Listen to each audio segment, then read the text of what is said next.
Hi, everyone. So nice to see you.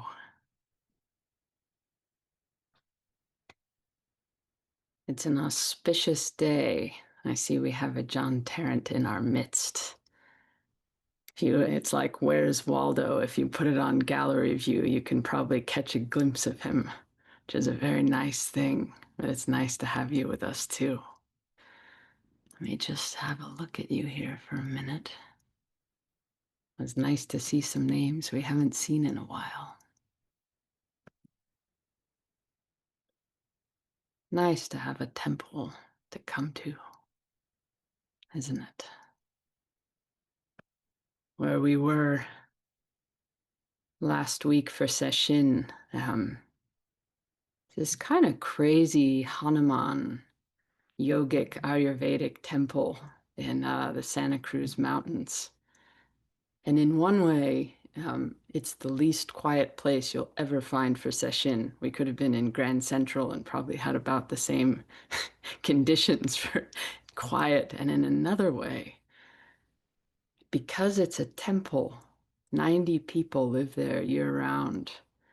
You could feel that everything that was done, the children arriving and the food being served and the plants being tended and everything somehow carried that silence inside of it. And I think what we mostly found was despite our best attempts, we were just filled with joy by the end of the week. No matter what had happened, no matter how many tears had been cried or tragedies or anything, we could not escape a certain kind of joy just in living. So, one of the things we're going to talk about today is try as you might, you can't have the wrong life. So try as you might, you can't have the wrong meditation. It can't be the wrong you. This can't be the wrong moment. Be like a koan to keep you company. It's one of the stranger set of images from the Blue Cliff Record. A student asks G-Men, what is the substance of insight? What is the substance of prajna? G-Men answers, the oyster swallows the bright moon.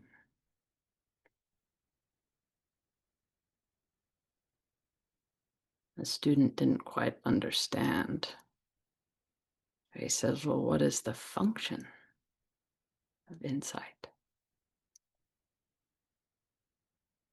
G-Man says the rabbit is secretly pregnant. Don't worry about understanding.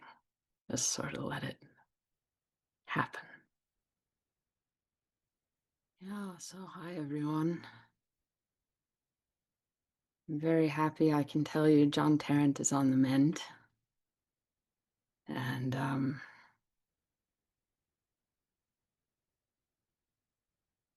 it's amazing the things we go through in our lives. I think that, the consequence of having a body, the consequence of being part of the world, the consequence of loving other people, the consequence of being loved by other people. And I guess you know the topic, but somehow what's been on my mind a lot lately is the inexplicables in our lives and the recurrences. And really, if you get too far into Zen at all, or too far into sitting, you come into contact with things you absolutely cannot explain.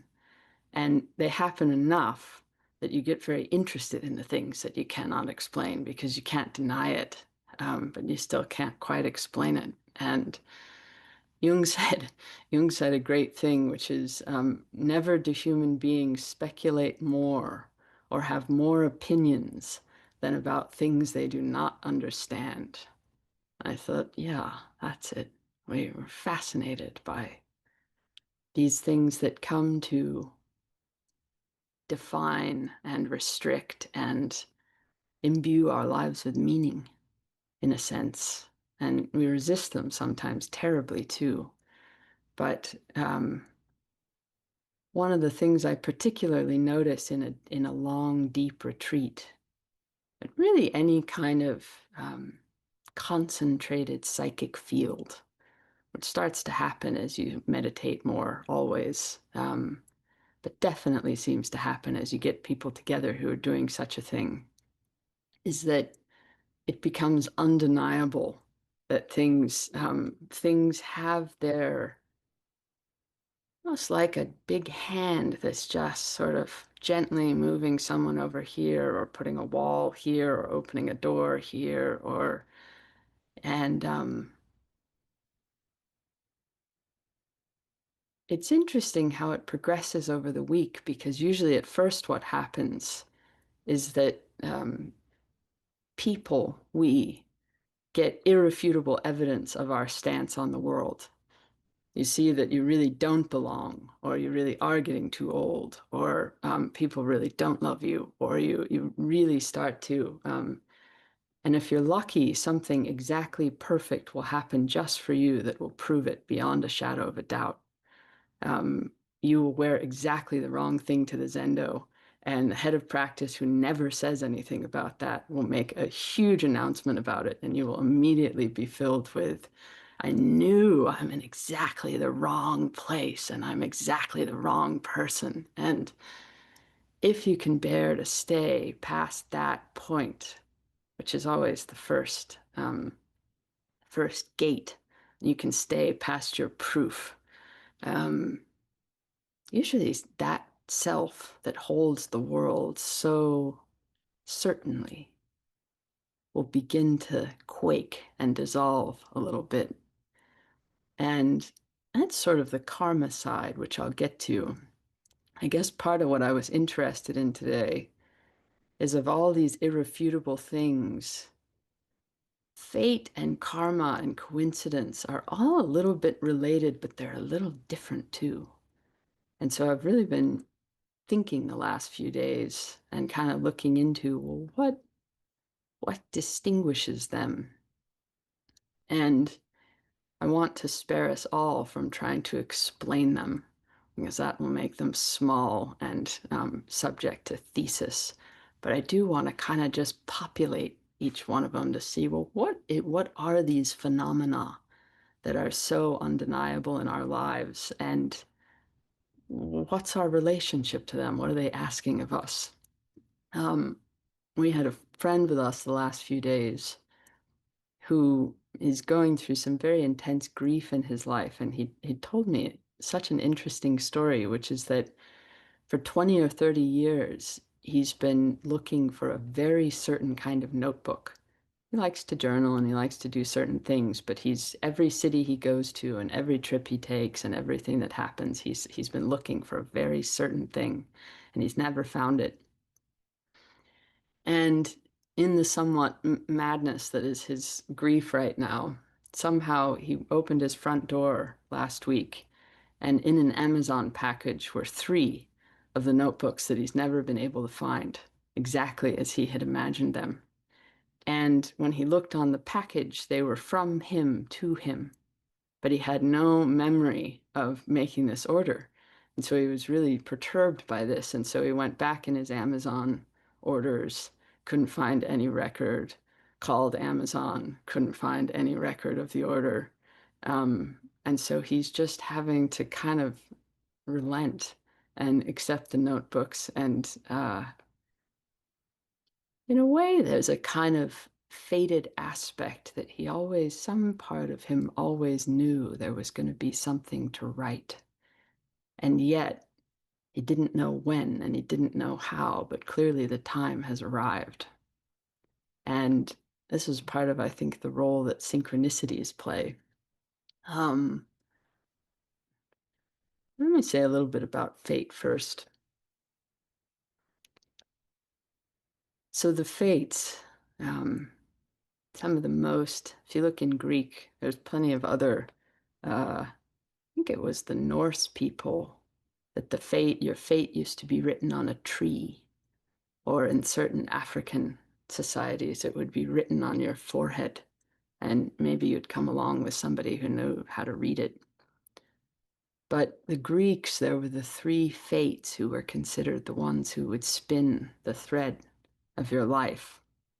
And their reputation wasn't so much that it's fatalistic, that your fate was set in stone. It was more that they would define certain choices and certain directions of your life. And they were known to be fairly severe and stubborn and not very open to changing their opinions. But it was possible, which I think is part of where meditation comes in.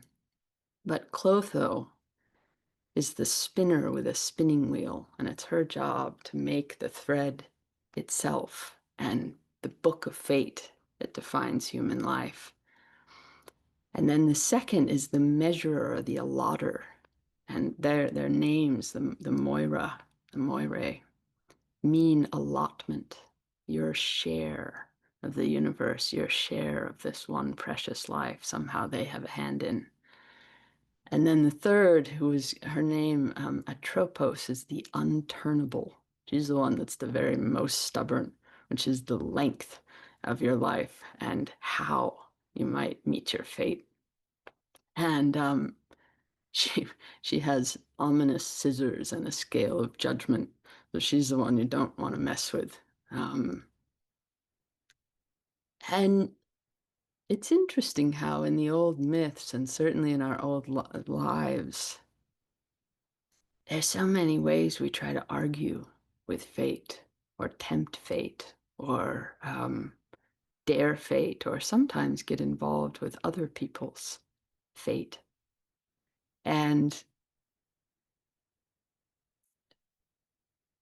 what I think is quite interesting about this with meditation is that the longer we sit, this happens in retreat, but it happens anytime you really take up a practice, you just start to know things. You may not want to know them, but they just start to reveal themselves to you, and you become aware of your willingness to accept them or refuse them. And that would be kind of in the realm of karma. But it's also true that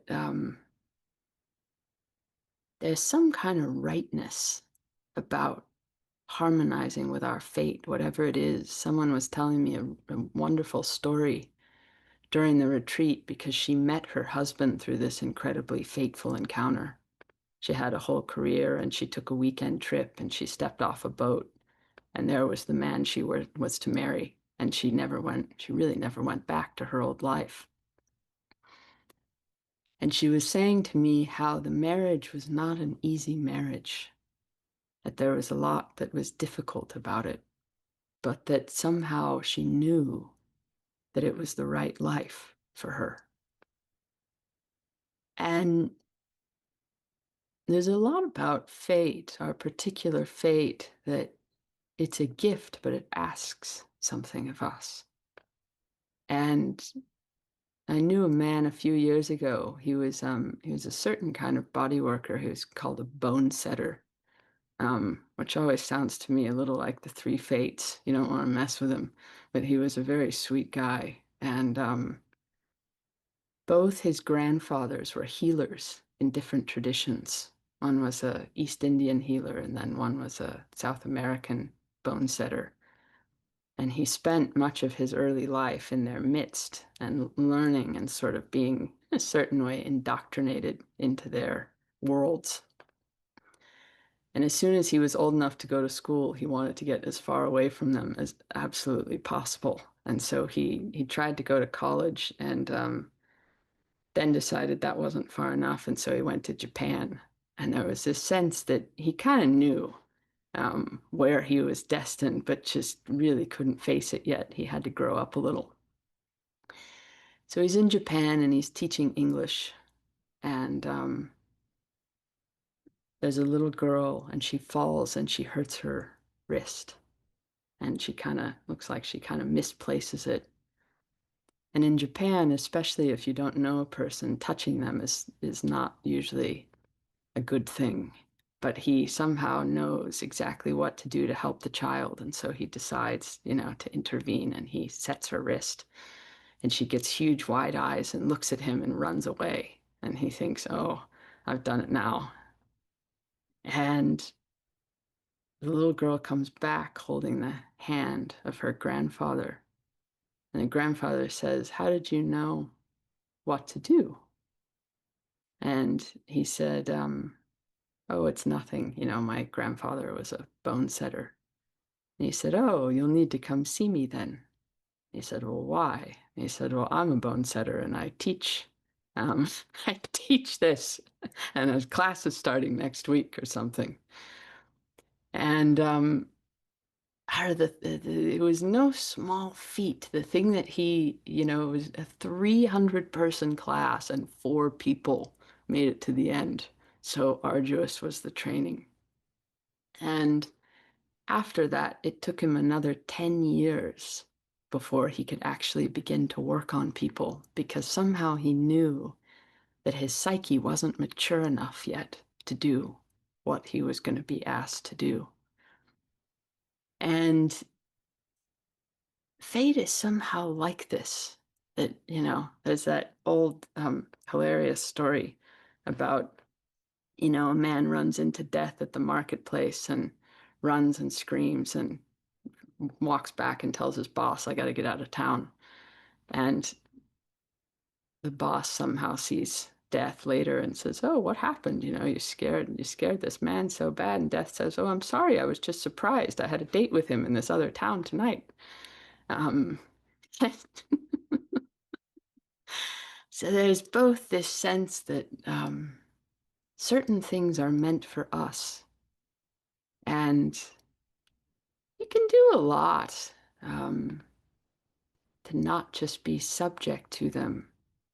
But oftentimes, there's something about our particular life, whatever the conditions of our particular life are, that isn't a mistake. There are things that, choices to face and things to grow out of and difficulties to meet that are somehow we know, oh, right, this. And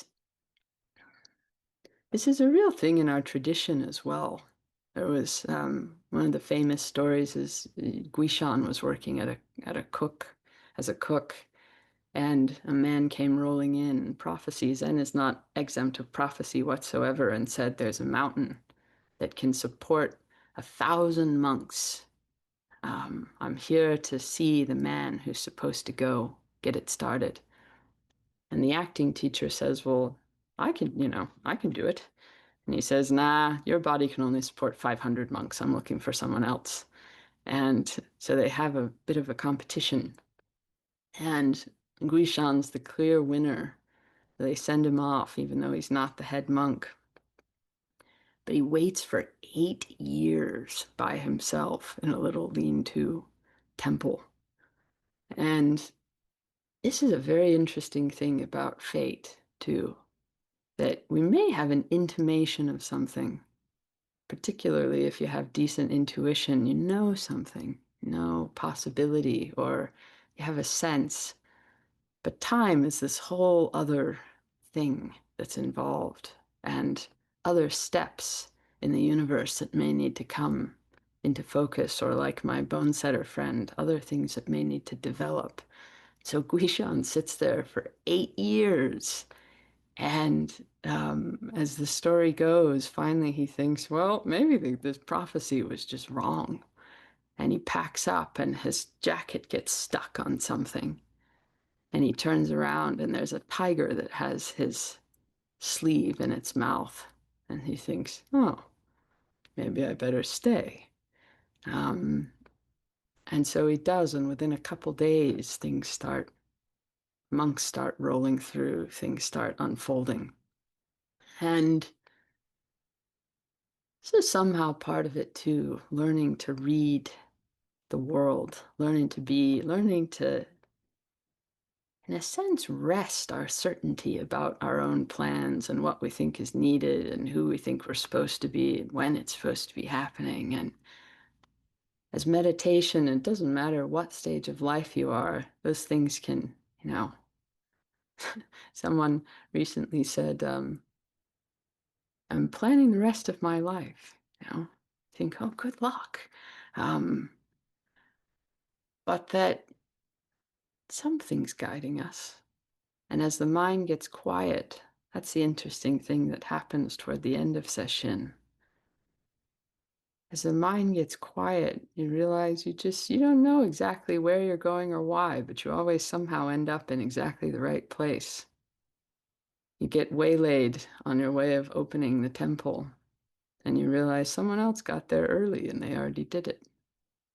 Or you think it's terrible you didn't get to say goodbye to someone and it was just perfect for them.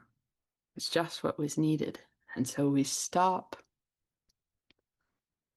having so many certainties and opinions. And then we just kind of get guided. So that's a little about fate. Let me say a little bit about karma. Part of karma, in that fate way, I guess, is that we are born into conditions. We're born into bodies, we're born into families, we're born into cultures, we're born into things that shape and, in a way, offer both gifts and challenges to whatever comes into being in us. And sometimes we carry particular genetic traits. Sometimes we carry brilliance, sometimes we carry a certain proclivity for tragedy. Sometimes whatever it is. And that neither completely defines us nor is something we can become completely free of. That we're always in this dance, and that somehow in meditation, one of the things we start to be able to see is how we might be contributing to it. That way that I might always be worrying about being rejected, that some way I'm always sort of armoring or pushing against the world, or that I'm constraining reality with a particular view. My friend who was here told me I learned so many things about him I didn't know because I'd never had this much time with him. But one of the things I learned is that more times than he can count, he's been the first person on an accident where someone has died in his arms. I just thought, wasn't that a strange karmic happening? And yet, if you look at him, he's kind of a hero. His life has been defined by being strong and fast and in control and competent. And you just see part of karma when we're holding a certainty about the way the world is that the world then it comes to us that way. It takes shape that way in our mind. And I remember as a kid, my mom used to always find little abandoned animals. And this was just a feature of her. Wherever she went, this was one of the ways that she met the world. And in some way, that's part of her gift. And in another way, I could see, oh, this reinforces somehow or is part of the view that the world is a terrible place and people don't care. And people, that if she doesn't somehow take all these beings, that they'll be lost. And there's truth to that. But there's also, this is one of the more strange things that happens as you meditate, is the world changes on you. All the ways you used to see particular things start to loosen, and you're no longer sure exactly the way the world is. And I guess in some sense, it's that we start to free ourselves from being any one archetypal pattern. That we might have particular gifts bestowed upon us, but we become free of just having to execute that. I don't just have to be the mother or the hero or the jester or the villain or the moves that we have available to us and the way the world can be start to open, which is why you get so much in Zen about leaving no trace. That somehow a moment appears and disappears and nothing is any one way. And so let me say just a little bit about synchronicity and coincidence, and then we'll sit a bit. Um, Synchronicity and coincidence seem to be the thing that start to break loose some of these certainties. I mean, there's the side of just bizarre and strange things happen that seem somehow, I guess what the alchemists used to call the microcosm and the macrocosm are not separate. Whatever is happening in here and whatever is happening here are part of that one strip of white silk.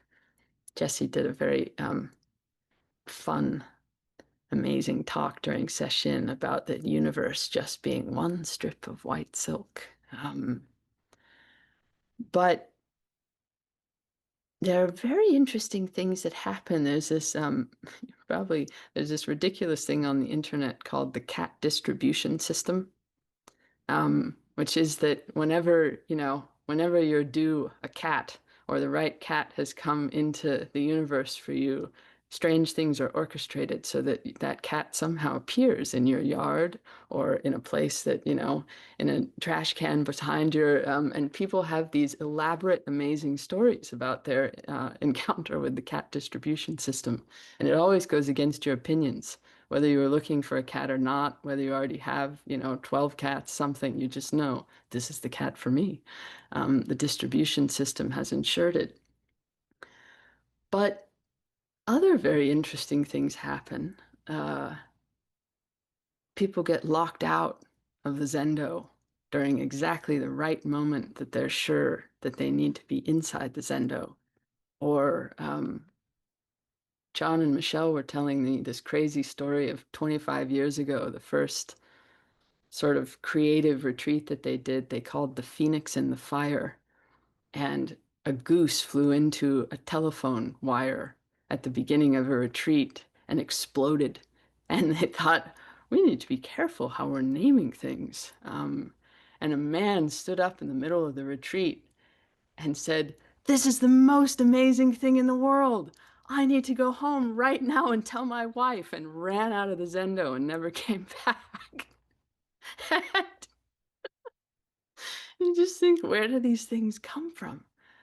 It's somehow when we concentrate or there's a lot of juice around something inside of us, somehow it seems to wink, or a door seems to open, or something meets us in the outside world that makes you think, oh, yes, I'm not alone in here. I'm a happening in the universe. And I guess to say about all these things, as I said, they're really not worth explaining. They're both just they're interesting to just let romp around, and they'll reveal themselves to you. You don't have to work too hard to understand them. But that meditation does begin to somehow make clear what's for us and when. And we really can settle into whether it's a joyous or a sorrowful time, that we don't have to try to get away from it, that it's the right unfolding right now. We can turn toward it. And if it's clear that it's not for us, that starts to become more apparent too. And that's part in this lunatic koan of the substance of insight. Prajna, we just start to know. What is the substance of insight? The oyster swallows the bright moon. What is the function of insight? The rabbit is secretly pregnant. Just a couple more things I want to say, and I want to hear from some other people. One is there are many stories, including in this community, about weird ways people made it here. Books fell on their head. They got stopped places. They happened to put in the wrong search terms. It goes on and on.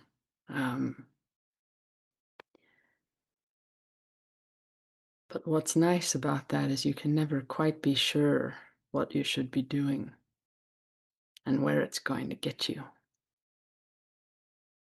And also that there's some kind of feeling when you meet something that's for you. You just kind of know, even if you're afraid, even if you know what it might mean, even if. And I think we have those senses about things, people we haven't met yet, too. There's a great story about Yun Men that at the temple he eventually arrived at, his great teacher for many, many years would say, "My attendant was born today." People would think, whatever. My attendant started school today. My attendant left for college today. And eventually, my attendant will be here in 2 days. And pretty soon up rolls Yun Men. And so there's this inextricable way that everything is connected. And that we both have no idea what we're looking for. And somehow something in us knows. Something is ready to swallow that bright moon. I want to share just one poem with you, which is Bible Study by Tony Hoagland. And if you know Tony Hoagland at all, Bible study would not be the words you would choose for him. So already you can tell, what are we looking for? He says, "Who would have imagined that I would have to go 1,000,000 miles away from the place where I was born to find people who would love me? And that I would go that distance and that I would find those people." In the dream, Joanne was showing me how much arm to amputate if your hand gets trapped in the gears of the machine. If you acted fast, she said, you could save everything above the wrist. You want to keep a really sharp blade close by, she said. Now I raise that hand to scratch one of those nasty little scabs on the back of my head, and we sit outside and watch the sun go down, inflamed as an appendicitis over western Illinois, which then subsides and cools into a smooth gray sea. Who knows, this might be the last good night of summer. My broken nose is forming an idea of what's for supper. Hard to believe that death is just around the corner. What kind of idiot would think he even had a destiny? I was on the road for so long by myself. I took to reading motel Bibles just for company. Lying on the chintz bedspread before going to sleep, still feeling the motion of the car inside my body, I thought some wrongness in myself had made me that alone. And God said, "You are worth more to me than 100 sparrows." And when I read that, I wept. And God said, "Whom have I blessed more than I have blessed you?" And I looked at the minibar and the bad abstract hotel art on the wall and the dark TV set watching me like a deacon. And God said, "Survive and carry my perfume among the perishing." Said, Tony's great because he's terribly cynical and yet the world gets to him anyway, which I think is true of all of us in some way. As your practice deepens, you come into whatever form of cynicism you have. People won't come. I can't really be loved. This was a terrible mistake, whatever. And you get the blessing anyway. So, yes, Bible study. Thank you, Tony Hoagland. Jesse Carden, I wonder if you have anything you'd like to say. Yeah, sure. Thank you. And nice to see John. I'm hearing my eyes getting a little misty. He laughed at something and my heart melted a little bit. Um, and I'm getting weepy. Who knew? Who knew why I came on here today? Um, wow, I'm just really struck. I'm struck by all the confluences of events that, I mean, it's like, it's ridiculous. If I look back over my past and see all the merging streams that from what got me to PZ, like if I hadn't had a drug problem, I probably wouldn't have gone to drug rehab. And if I hadn't gone to drug rehab, I probably wouldn't have, like my dad wouldn't have been looking for a meditation teacher for me, which I didn't ask him to do.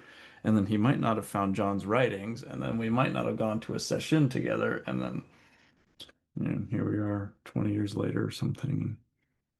And when we moved to uh, Hawaii, I thought, oh, well, I didn't really know what I'd find. I'm from there, but my relationship with it was somewhat fraught. And we moved there, and I very quickly felt like, oh, I'm back home. I never want to leave here again. This is where I will stay. And then my wife got a job offer, and now I'm in Laguna Beach. And now we're in Laguna Beach, and I just think, wow, it's really great here. I'm so glad we moved here. This is wonderful. And so many more. It's just a strange thing. I really felt at home in Hawaii, and I didn't want to leave, but also I started to feel how many things were not possible when I was there, which is an interesting thing. And now here, it just feels like, whoa, like the field of possibility has been blown wide open. Something as profound as walking down the street and taking a walk along the beach. And oh, it actually feels possible to start a Zen group here where that strangely didn't really seem possible in Hawaii or whatever it is. I just got a text message from our realtor that, oh, our house in Hawaii is going to close on the 30th. And I thought, well, we haven't been paying attention to the process at all because it just feels, whenever we make these moves, it feels like everything's being carried. I think I said the same thing when we moved to Hawaii. So I don't know. I think when we put our house on the market, I'll end with this. And of course, there's all the worries about, well, what does the market look like and comps and blah, blah, blah. And, how fast are houses selling nearby? And there were all these reasons why it was really not going to work out for us. And I just thought, I don't know. We have good housing karma, it seems like. And then, just when we were starting to worry, or when some people around me were starting to worry, we got a bite. And the bite turned into an offer, and the offer turned into an inspection, and the inspection turned into now we're closing on the 30th, and I don't know how any of this stuff works. It's amazing. I just put one foot in front of the other, in front of the other. So thanks. Thanks, Jesse. David Weinstein, you have anything you'd like to say? Yeah. Um, that story you told about the woman who stepped off the boat and saw her husband um, activated the memory of being in a 7-day session in Kamakura and having been given permission to leave about midday or in the middle day around dinner time to go teach an English class that I had at a nearby Hitachi Research and Development Laboratory, um, because I needed the money to pay for the retreat. And they did that. I kind of appreciated the way that people came and went, and the world came in and the retreat went out. So I left just before the evening meal, and have to admit I was looking forward to going to Kentucky Fried Chicken and getting a chicken fillet sandwich and fries and a Coke or something before I went to my English class. And I knew there was a Kentucky Fried Chicken near the train station in the town I was going to. So, um, 15-minute train ride and went over to Kentucky Fried Chicken, got my order. And because of space limitations in Japan, the eating area is upstairs over the area where the orders are taken. And there was a spiral staircase going up to the second floor. I'm carrying my tray and going around this spiral staircase, and as my head came up above the floor level of the second floor, the only thing I could see was a woman sitting alone in a corner table. And I thought, I'm going to talk to her. That was not something I usually did. It was, um, it felt like going to Doksan. So I went over and I asked if I could sit down, and she said yes. And we talked and found out that though we were 15 minutes away by train from Kamakura, we both lived in Kamakura. And not only that, we both frequented the same bar in Kamakura, but had never weirdly met or seen each other. And she had just gotten back from New York, where she had been for 3 months and came back because of an emergency. Her friend who had been taking care of her cats had been arrested for drunken driving, and she had to come back to take care of her cats. And we're talking about this, and I told her I had to go teach a class, but told her that I'd really like to get together when the retreat was over, the night the retreat was over at that very bar. And we did. And we've been together since that night, 38 years ago. There's, yeah, like Jesse, there's so many different similar kind of instances where I was just exactly in the right place at the right time, and I have no idea how that happens. But I do. Um, I think about what Trungpa said about awakening and how it's always an accident, and that practice makes us accident prone. So that comes to mind. Thanks. Thank you, David. Michelle, you have anything you'd like to say? Yeah. Our lives are full of those things. And I think in areas of things that feel full of import, like having children or not having children, or who our partner is, um, or maybe what our spiritual path is, we really notice those things. And I had a little fun story to tell about that, but I'm also sitting here. So I'm sitting here this morning, and outside down at the creek, there's not usually people there, and there's this family going up and down with happy children laughing, and they apparently sounded like they saw an otter.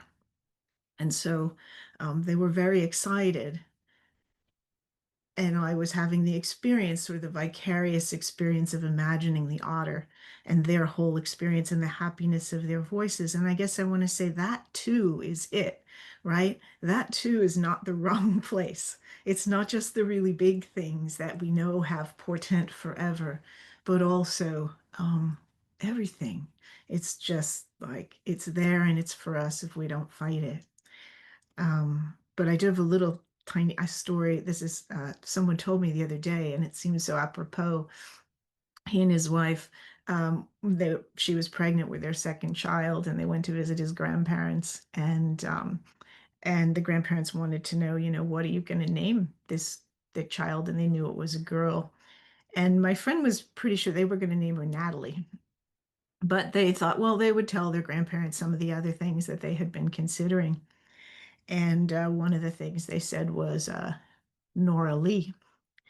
And soon after that, they noticed that the grandmother started crying. And she was so moved. And she's like, oh my gosh, you considered like naming your child after your grandparents, because my name's Norma, but I don't really like that. But Nora, and he's Lee, and the whole thing. And we're just so moved that you would even consider it. And he and his wife left, and they looked at each other and they thought, hmm, none of that crossed our minds, but I think she's Nora Lee. And he said, she's now like, 11 years old. He says, I cannot imagine her anything else, So I like that story. That's great. What reaches us needs to reach us will reach us. Yeah, that's the thing.